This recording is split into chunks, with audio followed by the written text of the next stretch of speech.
The journey has been a difficult one, and we started in the wrong place, actually, with the D2C market.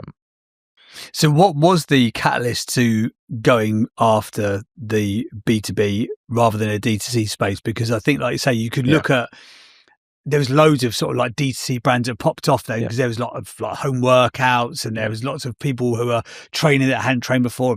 Everyone got into running all of a sudden because Boris Johnson would let you go for a run for an hour a day or whatever it was. So there's lots of these companies, but you weren't getting the traction that you wanted, or was it the messaging that wasn't landing with people? What was the catalyst to you going, actually, there's a different route, which from the outside looking in, it's a much harder route. I know.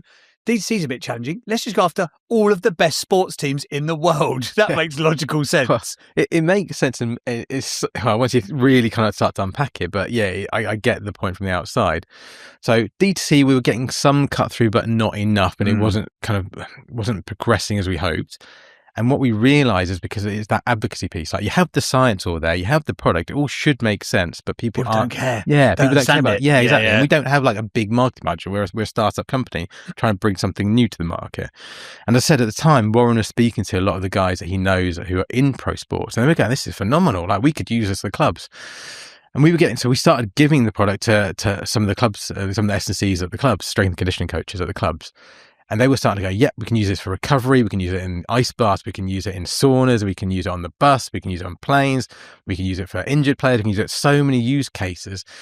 And when we started to think about it, and you start to look at also other brands in this space, like Whoop's a good example, authenticating yourself in the most difficult environment provides that unbelievable advocacy that we talked about we didn't have in the D2C world. So now if you've got product that is utilized by the best athletes on the planet, and we absolutely have the greatest athletes on the planet using Hytro right now. We can't name them because actually we don't have the marketing right, but if you think of the best athletes in the world, they're almost certainly all using Hytro.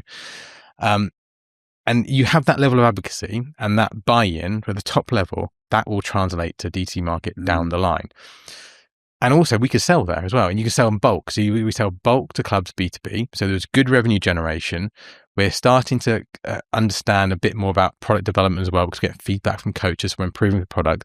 They're pointing us in terms of areas of research we could do, and then we're doing the research sometimes with them. So like Man City's a partner as well at the moment. We're doing research with them to progress our understanding in many different areas, particularly female physiology and the impact we can have as BFR on that.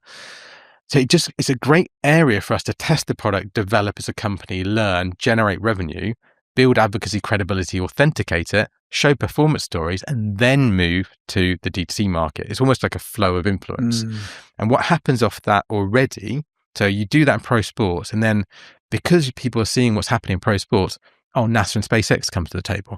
Military comes to the table. So we start to have a knock-on impact quite quickly. Like the whole point with NASA and SpaceX is they saw the credibility from pro sports, because everybody looks to pro sports for that.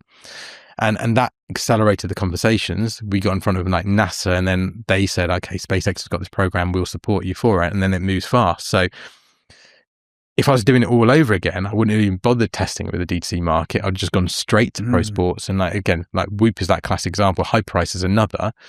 So I think High Price started with Kobe Bryant sitting on the side of an NBA game using their very simple calf sleeve with a bit of ice in it. And then they went all the way through to the D2C market. And that's kind of the future of Hytro as well. It'll be that progression from pro sports through other verticals to get scale through D2C.